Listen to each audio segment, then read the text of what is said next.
삶을 살다 보면 갈림길을 만날 때가 있죠. 어느 길로 가야 할까 참 많은 고민이 됩니다. 저도 설교를 준비하면서 이 설교를 해야 될까 저 설교를 해야 될까 고민이 많이 되었어요. 하지만 하나님께서 우리 성도님들 사랑하시니까 꼭 필요한 설교 하게 하신 줄 믿습니다. 신앙에 있어서도 갈림길을 경험할 때가 있습니다. 이것을 믿음의 갈림길이라고 하죠. 하나님께서 우리의 신앙을 갈림길로 몰아가실 때가 있어요. 그리고 결단의 순간을 주십니다. 왜 갈림길로 몰아가실까요? 우리를 괴롭히기 위해서일까요? 그게 아닙니다. 우리의 신앙이 더 성숙하기를 원하시기 때문에 믿음의 갈림길을 주시는 거예요. 시편 32장 8절에 이렇게 기록되어 있습니다. 존귀한 자는 존귀한 일을 계획하나니 그는 항상 존귀한 일에 서리라. 여기서 이 존귀한 자는 성숙한 사람을 뜻합니다. 하나님은 우리가 가정에서나 교회에서나 일터에서나 존귀한 자로 존귀한 일을 하는 성숙한 신앙인들이 되기를 원하세요. 그래서 그 믿음의 갈림길을 주시는 거죠. 옆에 분에게 이렇게 얘기하겠습니다. 당신은 존귀한 신앙인입니다. 이렇게요. 네. 우리가 존귀한 신앙인으로 살기 위해서는 어떻게 해야 합니까? 우리의 삶에 만나는 그 믿음의 갈림길에서 끊임없이 믿음의 결단을 하며 살아야 합니다. 그러니 항상 믿음의 결단을 하며 존귀한 신앙인으로 살아가시는 귀한 성도님들 되시기를 축복합니다. 오늘 본문에 등장하는 야곱, 그 또한 인생의 갈림길을 참 많이 만났던 사람입니다. 창세기 27장을 보면 야곱이 아버지의 축복을 받기 위해 형을 속이죠. 그리고 형을 피해서 외삼촌이 계신 밧단 아람으로 도망을 가는데 거리가 800km 정도 되고 도보로 한 달 정도의 거리이기 때문에 참 힘들었을 것입니다. 베델에 이르렀어요. 그는 피곤한 몸을 누이고 돌베개를 베고 잠을 청합니다. 그때 하나님이 찾아오세요. 여러분, 하나님은 항상 찾아오세요. 세상의 종교는 인간이 신을 찾아가지만 하나님은 인간을 찾아오세요. 그게 은혜죠. 아담과 하와가 범죄하고 부끄러워하고 있을 때 하나님이 뭐라고 하세요? 아담아 하시면서 찾아가시죠. 그리고 회복의 길을 열어주십니다. 약속을 주시죠. 마찬가지로 하나님께서 야곱에게 찾아오셔서 약속을 주십니다.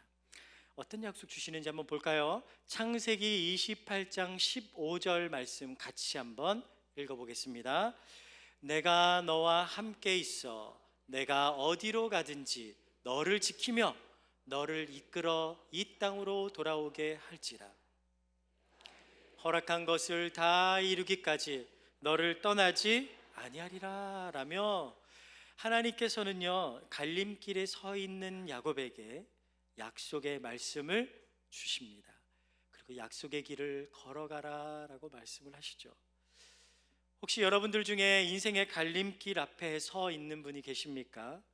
약속의 말씀 붙들고 약속의 길 걸어가시기를 바랍니다.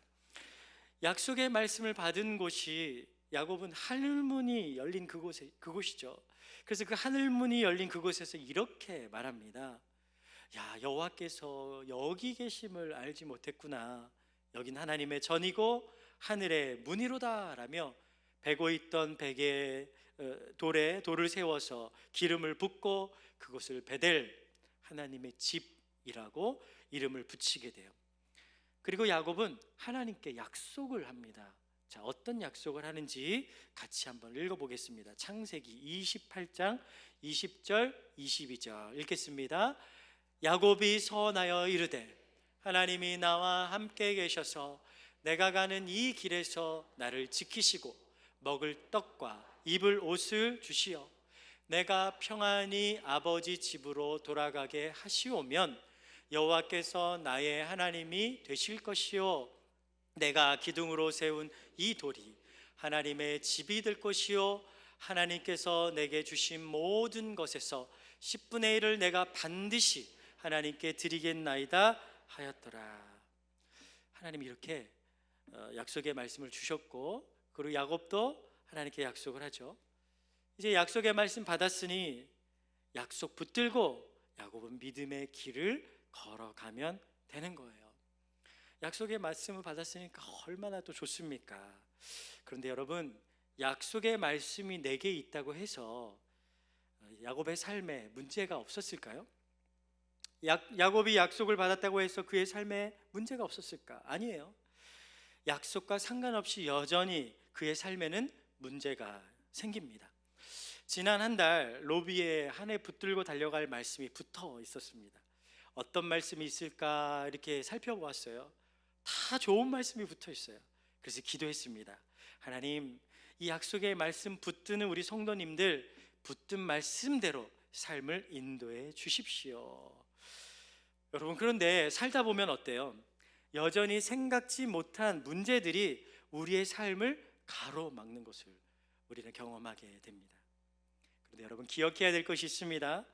하나님은 우리 인생 가운데 문제가 없도록 하시는 분이 아니라는 거예요. 그럼 어떤 분이세요? 문제 가운데 함께 하시는 분이시라는 것입니다.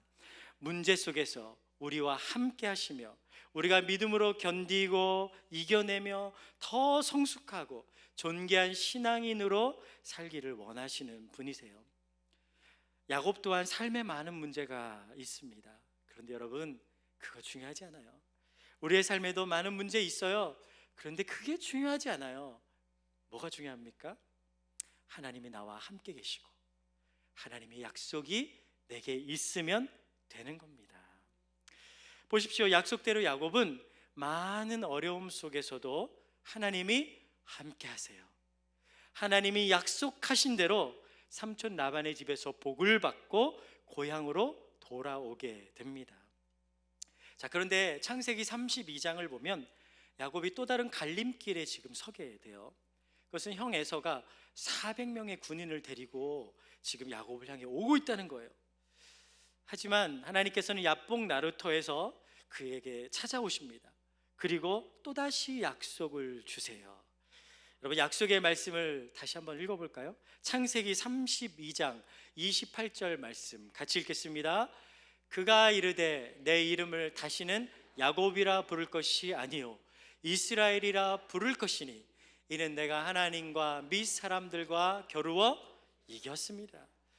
야곱이 아니라 이스라엘로 이름을 바꿔 주십니다. 새로운 약속을 주시는 거예요. 여러분, 우리는 야곱이 인생의 갈림길에 설 때마다 하나님이 찾아오시고 약속의 말씀을 주고 계시다라는 것을 봐야 합니다. 이 말은 우리의 삶에도 문제가 생긴다면 여러분, 그 문제 앞에서 우리는 어떻게 해야 되느냐? 약속의 말씀을 붙들고 약속의 길을 걸어가야 한다는 것입니다. 이제 야곱은 브니엘 사건으로 변했어요. 그 전까지는 야곱은 복이 중요했어요. 하나님으로부터 받는 복, 그래서 그 복을 구하는 삶을 살았는데 이제는 변했어요. 어떻게 변했냐면 그는 하나님을 구하는 삶을 살게 됩니다.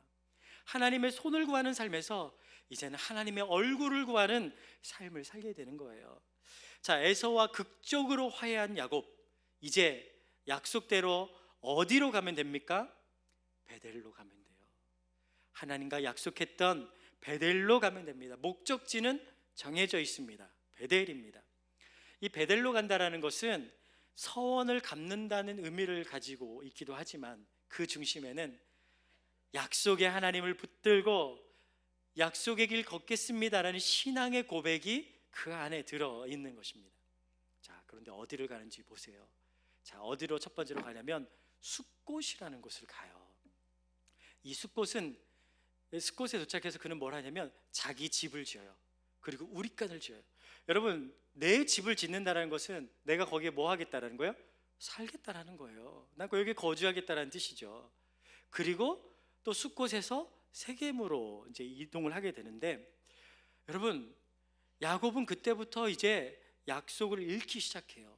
베델로 가지 않고 숫곳, 그 다음에 세겜, 그리고 세겜에서 그냥 머물러 버리게 되는 거예요.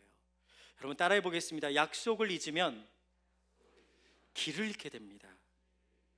야곱은 목적지인 베델로 가지 않고 숫곳에서 그리고 세겜으로 갔다가 세겜에 그냥 머물러 버리는 거예요.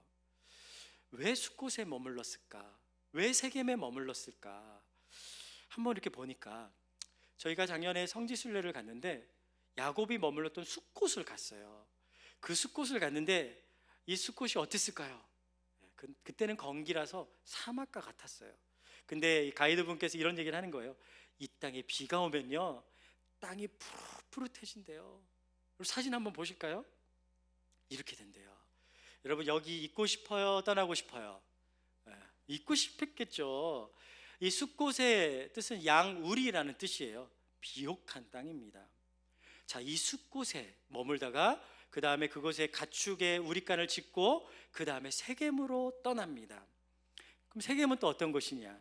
이 세겜도 비옥하고 농업과 목축업이 주요 산업인 곳이에요. 자, 이곳에 그리고 야곱은 그냥 머물러 주저앉게 됩니다. 베델은 어디냐면 남쪽으로 30km 정도 내려가면 되는 거리에 있어요.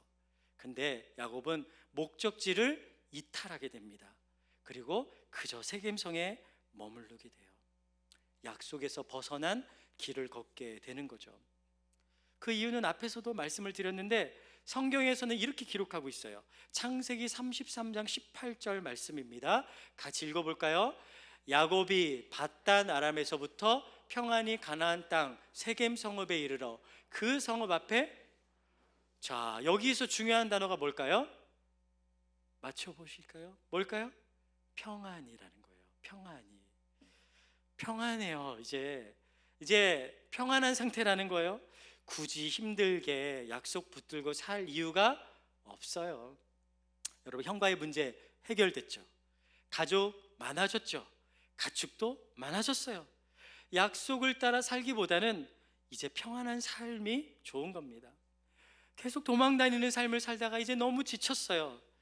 그리고 또다시 이 많은 가족들을 데리고 위험을 감수하면서 베델로 이동할 이유가 없는 거죠. 야곱은 고민했을 거예요. 갈림길 앞에서 약속을 따라 사는 게 좋을까? 아니면 이 평안한 현실에 그냥 만족하며 사는 게 좋을까? 계산을 막 주판을 튀겨요. 근데 야곱은 어떤 선택을 합니까? 가장 유리한 길, 자신에게 가장 유리한 길을 선택하게 돼요. 그리고 그래, 이게 바로 가장 좋은 길이야 라고 결단을 내리게 되죠. 여러분, 내게 유리한 길이라고 해서 여러분 그게 가장 좋은 길일까요? 아닙니다. 가장 좋은 길은 따라해 보겠습니다. 약속의 길입니다. 여러분, 가장 좋은 길은 약속의 길이에요. 그 길이 가장 좋은 길이에요. 그렇게 야곱은 약속의 길에서 멀어집니다. 10년이라는 세월이 흐르기 시작했어요. 자, 이제 약속의 길에서 벗어난 야곱의 삶이 어떻게 변했을까? 여러분, 궁금하지 않으십니까? 이제 야곱의 삶에 위기가 닥치기 시작합니다. 창세기 34장이에요. 이 창세기 34장에 어떤 위기가 닥치게 되냐면 하나밖에 없는 딸 디나가 세겜에 놀러 가게 돼요. 그 세겜에서 그 땅의 추장에게 몹쓸 짓을 당하게 됩니다. 아버지로서 너무 가슴 아픈 일을 당하게 되었습니다. 자, 이 사실을 알게 된 오빠들은요, 내 여동생이 이 세겜의 이방인에게 이 몹쓸 짓을 당했으니까 복수를 해야겠다는 마음이 생기죠. 근데 이 세겜의 추장은 남자였어요. 그래서 내가 이 디나와 결혼하겠습니다 라고 얘기를 하죠. 근데 형들은 어떻게 요청합니까? 결혼하고 싶으면 할례 받아야 돼. 그래서 남자들 다 할례 받게 해요. 그리고 다 무기력하게 있을 때 기습을 해서 다 살육하게 됩니다. 소와 양을 비롯해서 모든 재물들을 약탈해 오게 되죠. 야곱 아들들의 이 행위는요, 매우 비겁한 것이었어요. 주위 부족들이 들었으면 어땠을까요? 이거 보복할 만한 일이에요. 가문의 명예가 실추되었고, 이 언약 가문, 야곱의 가족은 구약의 교회고 하나님의 나라예요. 근데 이 언약 가문이 멸절될 위기에 처하게 된 것입니다. 큰 위기가 찾아왔어요. 야곱은 이제 어디로 가야 될지 갈 곳조차 없어졌어요. 내가 어디론가 도망가다 해도 그 모든 길에는 이 습격을 받을 만한 위험이 있기 때문에 그는 이러지도 못하고 저러지도 못한 그런 상황에 있어요. 여러분, 그때 누가 찾아오셨을까요? 하나님이 찾아오십니다. 인생의 갈림길에 서 있는 야곱에게 하나님이 찾아오세요. 그리고 찾아오셨으니까 뭘 주시겠어요? 약속을 주시겠죠. 약속의 말씀을 주시며 야곱아, 이제 약속의 길을 걸어가자라고 말씀을 하십니다. 그런데 그 전에 해결해야 될 일이 있습니다. 그것은 뭐냐면 약속 따라 살지 못했던 삶을 회개해야 하는 거예요. 여러분, 문제로 인생이 흔들릴 때가 있습니다. 어디로 가야 할지 모를 때 우리는 어떻게 해야 될까요? 답은 단순해요. 인생의 중요한 문제들을 해결하실 하나님께로 돌아가면 됩니다. 하나님의 말씀을 다시 붙들면 되는 것입니다. 저는 오래전부터 기도 노트를 적고 있습니다. 문제가 생기면 하나님께 일러 바치듯이 거기다가 다 적어요. 저 힘들게 하는 사람 있으면 거기다 다 적어요. 걱정하지 마세요. 여러분의 이름은 없어요. 자, 매일같이 말씀을 묵상하며 기도 노트에 하나님이 주시는 말씀을 적습니다. 그리고 응답이 오면 응답란에다가도 적어요. 근데 오랜 시간이 지나다 보니까 제가 또 문제를 경험하게 되면 그 문제 앞에서 다시 노트를 펴봐요. 하나님이 나를 어떻게 인도하셨지? 저는 그 말씀을 또 이렇게 봅니다. 그러면 하나님에 대한 신뢰가 더 깊이 쌓이게 됩니다. 여러분, 저라고 실수가 없겠습니까? 제 마음대로 막 길을 갈 때도 저도 있었어요. 그런데 돌아보면 약속의 말씀 붙들고 기도하며 살아간 길이 항상 옳다는 것을 깨닫게 됩니다. 기도 노트의 내용 중에 기억에 남는 게 있다면 그것은 바로 군대에서 있었던 일이었어요. 제가 군에서 어떤 소원이 있었냐면 군에서 나 복음을 전하고 싶어요. 그래서 하나님께 저 군종되게 해주세요라고 하나님 앞에 막 간절히 기도하며 저녁에도 기도했습니다. 그런데 기도하는 중에 하나님께서 비전을 주셨어요. 그 비전이 뭐냐면 훈련생들에게, 그렇죠, 그냥 군정이 아니라 훈련생들에게 말씀을 전하고 찬양하는 비전을 주신 거예요. 그래서 이 비전을 붙들고 매일 저녁마다 하나님께 기도했습니다. 드디어 군대 갈 날이 되었어요. 부푼 기대를 안고 군대 갔어요. 자, 훈련소에 계신 군종 목사님께 목사님, 군종 어떻게 하면 되나요? 그랬더니 목사님이 신학생이세요? 그러는 거예요. 그래서 제가 네, 그랬더니 그럼 군종 하지 마세요 이러는 거예요. 갑자기 너무 서운해지는 거예요. 하나님, 계획과 다르지 않습니까? 이게 도대체 무슨 일입니까? 근데 이 목사님이 하신 이유는 이거였어요. 왜 군종하지 말라 그랬냐면은 그냥 병사들의 삶 속으로 들어가서 병사들에게 복음 전하는 삶을 사세요. 그런 기쁜 뜻이 있었습니다. 근데 저는 그게 이해가 안 되는 거예요, 그 상황에서는. 그래서 저는 결국 일반 병사가 되었어요. 그것도 취사병이 되었습니다. 원망이 너무 많았어요. 하나님, 이게 뭡니까? 군종을 꿈꿨는데 이제 이 밥하고 있는 취사병이 무슨 얘기입니까? 그런데 하나님은요, 제 계획과 제 생각보다 더 컸어요. 우리 아까 특송하신 자매님께서 부른 찬양의 이 가사, 후렴구가 이래요. 날 부르신 뜻 내 생각보다 크고 날 향한 계획 나의 지혜로 측량 못하니 가장 좋은 길로 가장 완전한 길로 오늘도 날 이끄심 믿네. 왜 취사병이었을까요? 하나님의 계획은 더 컸어요. 저는요, 그냥 이 사병식당 취사병이 아니었어요. 더 이 실력이 있는 간부식당 취사병이었습니다. 저는 식당 주인이었어요.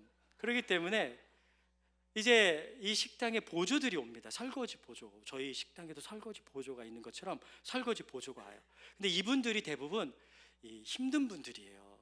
그래서 힘든 분들이 오니까 제가 그분들에게 복음을 전하게 되는 거예요. 그래서 이 시간도 좀 있겠다. 이거 뭐 누구도 이렇게 오지 않는 공간이니까 그 안에서 맛있는 거 먹이고 그리고 복음을 계속 전했던 거죠. 하나님의 뜻은 이것이었나 보다. 그리고 군종의 꿈은 그냥 잊혀져 갔습니다. 그런데 하나님의 약속은 정확했어요. 자, 병장이 되어서 이제 제대해야지 하고 생각하고 있는데 갑자기 소식이 들려오는데 그 소식이 뭐냐면 부대가 사라진다는 거예요. 네. 그러면서 이 부대가 없어져 버렸어요. 자, 저는 어디로 갔을까요? 훈련생들이 있는 학교로 갔어요. 자, 그곳에서 부대장님께서 배려를 해주셔서 제가 뭐가 됐을까요? 군종병이 됐어요. 그리고 목사님이 안 계실 때마다 너 신학생이지? 네, 말씀 전해. 너 신학생이지? 찬양해 하면서 말씀 전하고 찬양 인도를 했어요. 그때 깨달았어요. 약속의 길이 느린 것 같지만 가장 빠르고 좋은 길이구나. 하나님은 가장 좋은 길을 예비하고 계시는구나. 여러분, 중요한 건 이해하지 못할 우리의 현실이 아니에요. 가장 중요한 것은 하나님이 이 현실 가운데 나와 함께 계시고 하나님의 약속이 있다면 우리는 잘 가고 있는 줄 믿으시길 바랍니다. 이제 하나님께서 야곱에게 말씀하세요. 창세기 35장 1절 같이 읽어보겠습니다. 하나님이 야곱에게 이르시되 일어나 베델로 올라가서 거기 거주하며 내가 내 형 에서의 낯을 피하여 도망하던 때에 내게 나타났던 하나님께 거기서 제단을 쌓은지라 하신지라. 이제 하나님께서 야곱에게 베델로 올라가라고 얘기하십니다. 여러분, 과거 야곱이 베델에 있었을 때는 어떤 상태였어요? 낮은 자리에 있었어요. 무기력한 자리에 있었어요. 도와줄 사람도 없고 함께 있어줄 사람도 없고 정말 아무것도 없이 누워만 있어야 했던 그런 상황에 하나님이 외로이 있는 야곱에게 찾아오십니다. 그리고 그를 만나주세요. 그리고 그를 안아주시고 축복해 주십니다. 여러분, 그런 은혜를 경험했어요. 그런데 지금은 어떻습니까? 약속을 지키지 않고 거의 10년이란 세월을 보냈습니다. 여러분, 4절 말씀을 보면은요, 야곱이요, 약속을 버리고 살았던 그 삶의 열매는 온통 세속적인 것뿐이었어요. 가족들에게서 나온 것은 세상같이 우상들이었습니다. 왜 이런 시련들이 시작되었어요? 인생의 갈림길마다 약속 따라 살기보다 현실과 타협하며 가장 유리한 길을 선택하며 살았기 때문입니다. 베델에 갔어야 되는데 이 베델에 가지 않고 베델 가까운 근처에 살면서 적당히 순종하며 살았던 거예요. 야곱은 이제 세 가지를 가족들에게 말하죠. 첫째, 이방 신상 버려라. 둘째, 정결하게 해라. 셋째, 의복을 바꾸라. 그래서 이방 신상을 막 꺼내요. 그리고 귀에 귀고리를 빼는데, 여러분, 이 귀고리는요 단순히 장식품이 아닙니다. 부적이에요. 나쁜 악령들이 덤비지 못하도록 이 귀고리를 달고 있었던 거예요. 하나님의 자녀들이. 여러분, 있을 수 없는 일이죠. 그들은 하나님의 신앙은 형식적이었고 한쪽으로는 하나님을 예배했지만 삶의 구석구석에는 우상들이 있었던 거예요. 오래전에 개업신방을 갔는데 가게 문 앞에 항아리가 있어요. 여러분, 무슨 항아리였을까요? 소금 항아리. 재물운과 건강을 가져다 준다는 소금 항아리가 있었어요. 여러분, 그리스도인의 집에 이게 있으면 될까요, 안 될까요? 역시 대답이 없는 거 보니 여러분들도 있으신가요? 버리셔야 돼요. 최근에 카페를 막 찾는데 너무 이쁜 곳이 있었어요. 그래서 저길 한번 가봐야 되겠다 했는데 알고 봤더니 무슨 카페였냐면 사주 카페였어요. 하마터면 목사가 사주 카페에 들어갈 뻔했습니다. 여러분, 세상에는 우리가 약속 붙들고 살지 못하도록 하는 것들이 너무 많이 있어요. 세상은 끊임없이 얘기해요. 의지의 대상을 한번 바꿔봐. 세상 살기 힘들지. 예수만 믿지 말고 사람들 다 하는 거 한번 해봐.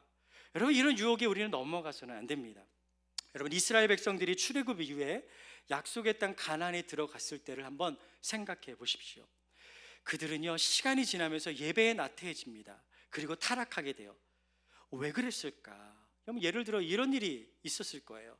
자, 가나안에 들어왔더니 이제는 농사를 지어야 돼요. 그전에는 하나님이 먹여주셨거든요. 근데 농사를 지어야 돼요. 근데 농사를 어떻게 짓습니까? 지어본 적이 없는데. 그러니까 노예들을 이제 삼고, 그리고 그 노예의 도움을 받게 되겠죠. 자, 노예들이 이런 제안을 합니다. 비도 안 오고 요즘 농사가 잘 안 되니까 예전에는 저희가 이럴 때는 바알 신에게 제사를 드렸어요. 그러니까 비가 왔습니다. 한번 드려보시죠. 처음에는 이렇게 얘기했을 거예요. 나는 하나님의 백성이야. 그러니 절대 우상 숭배 할 수 없어 라며 거절했을 거예요. 근데 계속 농사가 안 돼요. 비가 안 와요. 그러니까 노예들이 이제는 이렇게 제안을 해요. 여러분, 아주 솔깃해집니다. 들어보세요. 그래서 제가 대신 제사 드려줄게요. 주인님은 그냥 지켜만 보세요. 자, 여러분, 솔깃해요? 솔깃하지 않아요? 말을 못 하시네요. 솔깃하죠. 결국 한번 지켜보자 음란한 제사를 한 번, 두 번 지켜보다가 어느 순간 자신도 뭐 하게 돼요? 우상 숭배하게 되는 거예요. 여러분, 세상은 호락호락하지 않습니다. 매일같이 하나님 신뢰하며 말씀의 길 따라 걸어가지 않으면 쉽게 유혹돼요. 야곱은 자신의 삶을 회개하며 세겜성에서 가까운 큰 나무에 우상들을 다 파묻어요. 이제 모든 걸 다 파묻고, 그리고 옛 삶의 방식도 다 묻어버립니다. 여러분, 하나님이 기뻐하시지 않는 것 있다면 묻어버리시기를 바랍니다. 자, 이제 이 모든 것을 묻어버린 야곱의 모습, 그 가족의 모습은 뭐와 같을까요? 여러분, 출애굽기 32장에 보면 이스라엘 백성들이 나오는데, 이들이 출애굽할 때 애굽으로부터의 전리품을 받게 돼요. 그래서 막 이 치렁치렁 그들이 장식품을 매달고 그들이 이 광야를 걷고 있습니다. 웃기지 않아요? 그런데 이 치렁치렁 장신구들이 나중에 뭐가 됩니까? 우상 숭배, 황금 송아지 우상이 되게 돼요. 그래서 결국 그들은 그 죄 때문에 진멸당할 뻔하고 모세의 중보기도로 그들은 구원을 받게 됩니다. 그때 하나님께서 이스라엘 백성들에게 명령하신 게 있었어요. 그게 뭐냐면 장신구를 제하라는 거예요. 그래서 그 장신구를 다 뺍니다. 제합니다. 이거 다 뺐더니 무슨 모습이에요? 한번 상상해 보세요. 어떤 모습일까요? 노예예요, 노예. 그냥 노예의 그 모습이에요. 그 노예의 모습은 어떤 거냐면, 그 노예 생활할 때 얼마나 힘들어요. 정말 연약하고 무기력한 모습. 하나님의 은혜가 아니면 난 도무지 살 수가 없어요. 그 모습으로 이제 하나님 앞에 서 있는 거예요. 야곱과 그의 가족들 동일하게 그 모습으로 서 있는 겁니다. 여러분, 하나님의 은혜가 아니면 우리는 살 수 없어요. 하나님의 약속이 아니면 살 수 없어요. 그렇게 고백할 수밖에 없었던 그 베델의 때, 그때로 돌아간 거예요. 그 모습으로 하나님 앞에 서 있는 것입니다. 여러분, 우리는 지금 어떤 모습으로 서 있습니까? 하나님 앞에 서 있습니까? 가난한 모습으로 서 있습니까? 아니면 장신구를 치렁치렁 매달고 으쓱대며 서 있습니까? 가난한 모습으로 서 있는 성도님들 되시기를 축복합니다. 회개하니까 긍휼히 하나님께서 용서해 주고 약속을 주세요. 자, 창세기 35장 11절 12절 말씀 같이 한번 읽어보겠습니다. 하나님이 그에게 이르시되 나는 전능한 하나님이니라. 생육하며 번성하라. 국민과 많은 국민이 내게서 나고 왕들이 내 허리에서 나오리라. 내가 아브라함과 이삭에게 준 땅을 내게 주고 내가 내 후손에게도 그 땅을 주리라 하고 약속하셔요. 길 잃은 야곱에게 새로운 방향과 비전을 보여주시고, 야곱은 그 약속의 말씀을 듣고 사명의 말씀을 듣고 또다시 주님 앞에 돌을 세우고 전제와 기름을 붓는데, 그 의미는 이제 남은 삶 베델의 하나님 떠나지 않을게요. 약속 붙들고 살게요. 내 삶을 온전히 드리고 우리 가정의 우상을 허용하지 않겠습니다 라는 거예요. 또 실패할 수 있어요.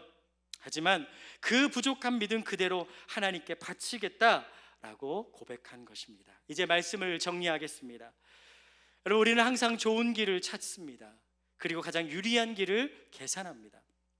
그런데 오늘 말씀을 통해 깨닫게 되는 것은 무엇입니까? 가장 좋은 길은 약속의 길 위에 서 있는 것입니다. 신앙은 약속을 붙들고 싸우는 거예요. 약속이 성취되는 거지 야곱의 속임수나 꾀가 성취되는 것이 아닙니다. 약속 붙들고 사는 것이 지루해 보일 수 있고 손해보는 것처럼 느껴질 수 있고 때론 많은 것을 잃을까 봐 두렵기도 하죠. 하지만 시간이 지나면 깨닫게 됩니다. 그 길이 가장 좋은 길임을 알게 될 것입니다. 하나님이 나를 가장 좋은 길로 인도하고 계시는구나 라는 것을 깨닫게 될 것입니다. 야곱을 보세요.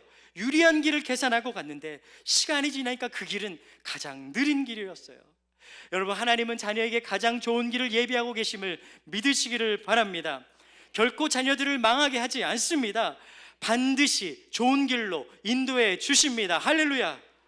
그러니 결단하십시오. 새로운 한 주 주님과 동행하며 약속의 길 걷겠습니다. 하나님이 주시는 복보다 하나님을 구하며 살겠고 세상의 유익보다 하나님의 비전 품고 사명 붙들고 살겠습니다. 이 믿음으로 한 주를 살아가시는 귀한 성도님들 되시기를 축복하겠습니다.